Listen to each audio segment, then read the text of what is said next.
عباس کہہ رہے تھے اکبر صبح سب سے پہلے میں جاؤں گا. اکبر ہاتھ جوڑ کے کہتا ہے نا چچا عباس آپ نہ جائیے گا, آپ میرے بابا کی قبر کا زور ہے, آپ کے جانے سے میرے بابا کی قبر ٹوٹ جائے گی. صبح سب سے پہلے میدان میں جاؤں گا. اور عباس کہتے شہزادہ علی اکبر آپ نہیں جائیں گے, آپ کے جانے سے حسین کی آنکھوں میں نور چلا جائے گا. دونوں ایک دوسرے سے بات کر رہے تھے کہ 13 سال کا شہزادہ دوڑ کے آیا, آپ جو نے کہا مجھے جانے دینا, میرے جانے سے نہ کسی کی قبر ٹوٹے گی نہ کسی کی آنکھوں میں نور جائے گا, میں تو ہوں بھی یتیم.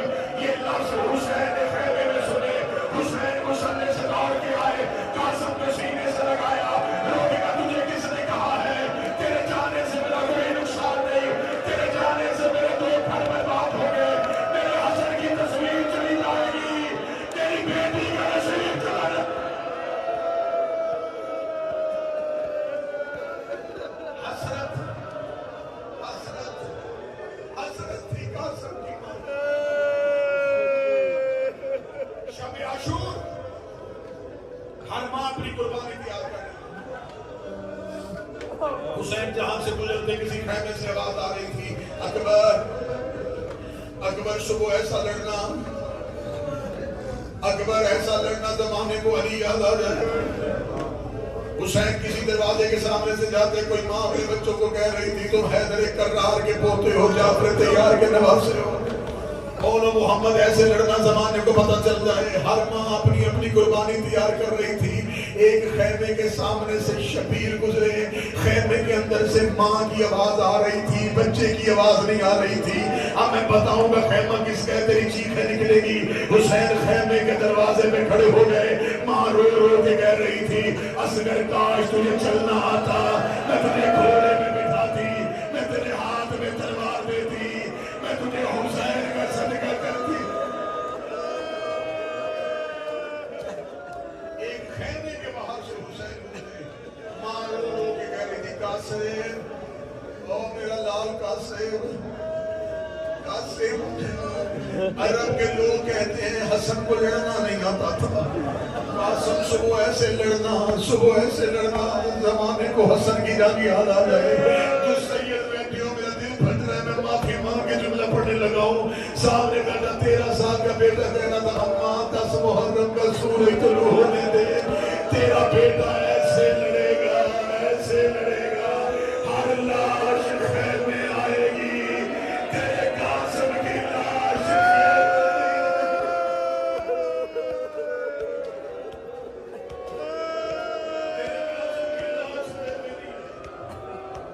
اس مجلس میں کوشش کرنا جوان زیادہ رونا.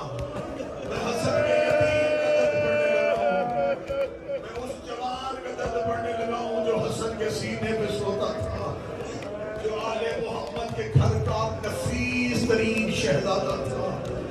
اتنا پیار کیا ہے آل محمد نے جناب قاسم کو. مولا حسن کی شہادت کے بعد جناب قاسم نفیس ترین شہزادہ تھا.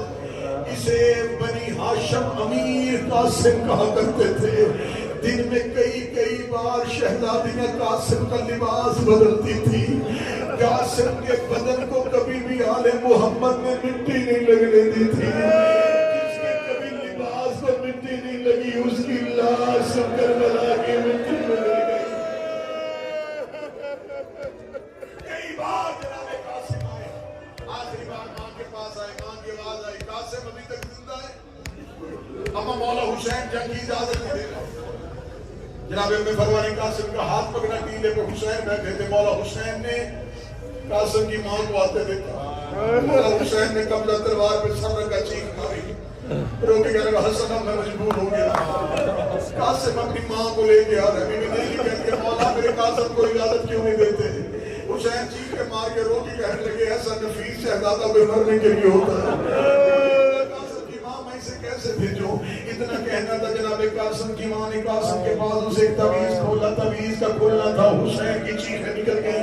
وہ تعویذ نہیں تھا, بھائی کے ہاتھ کی لکھی ہوئی تحریر تھی جس پہ حسن نے لکھا ہوا تھا حسین جب کبھی کربلا میں دین پہ مصیبت آئے میرا قاسم میری طرف سے دین الہی پہ قربان کر دینا. چیخیں مار کے رویا کربلا میں حسین. مدت کے بعد بھائی کی تحریر اپنی آنکھوں سے پڑی, کے بعد ہے چل قاسم تجھے موت کے حوالے بدن میں کوئی زندہ پوری نہیں آئی تھی، اس کا بدن بڑا چھوٹا تھا۔ جناب قاسم کے کرتے کے ساتھ جناب عباس نے گھوڑے کی زین میں بٹھایا، گھوڑے کی ایک نظام عباس کے ہاتھ میں، ایک نظام حسین کے ہاتھ میں۔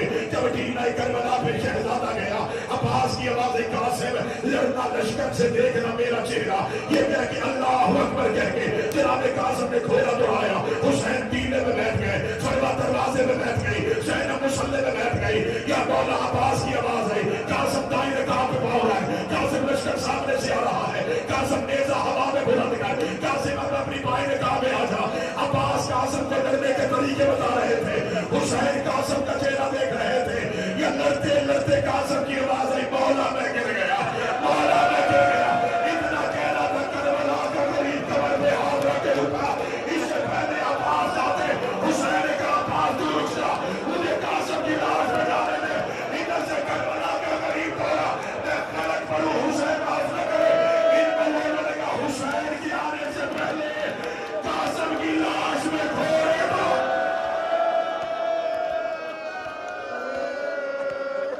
آخری 2 منٹ میں رکا تاکہ تم ماتم کا حق ادا کر سکو۔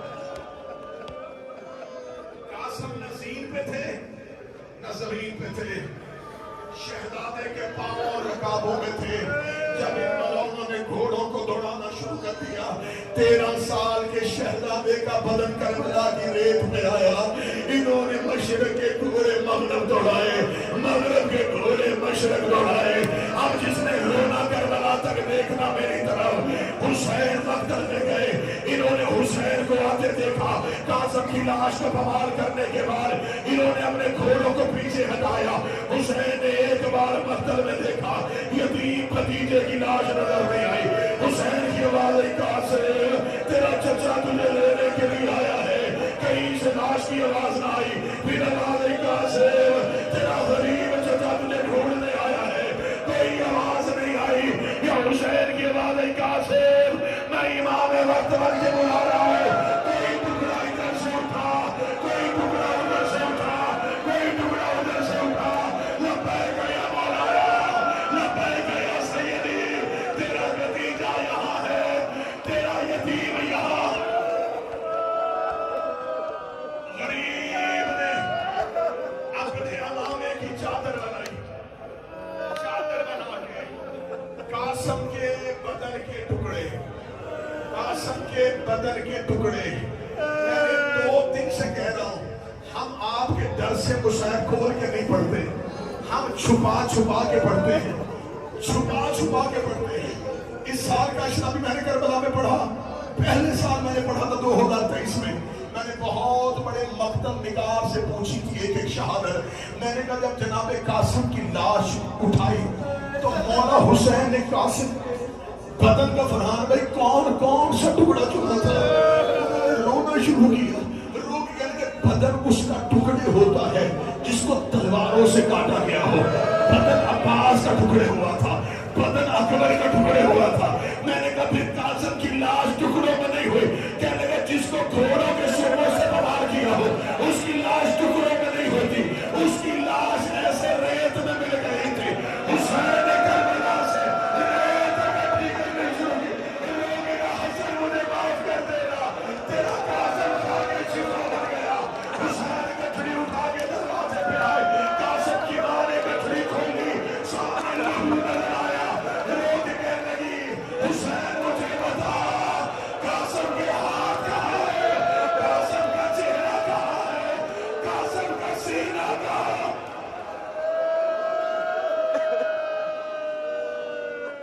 بے